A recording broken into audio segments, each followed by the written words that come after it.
Nariyan ka, bumabagal ang ikot ng mundo.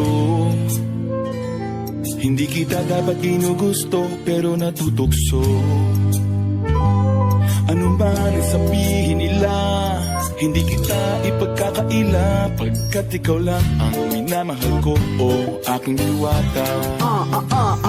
Aking diwata. Ikaw ang pinakamaganda, pinagmamasdan kita para nagmamalikmata. Diwata. Ang hinala, di makapaniwala na nakita na ang pinakamakinang natala.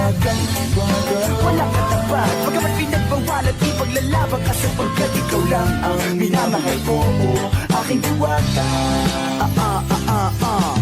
Naaalala ko pa nung una kang masilayan, nang hihinayang gustong gusto kita kausapin, makilala, subalit may kaba, kaya nahihiya lang sinayang. Anak katakdang tadhana, karapat dapat nga ba na magkandara pa sa isang prinsesa na may delikadeza? Kesa sa ganon, baka sakaling game ka maging reyna. Date tayo, oo ikaw at ako, di pa rin natin ang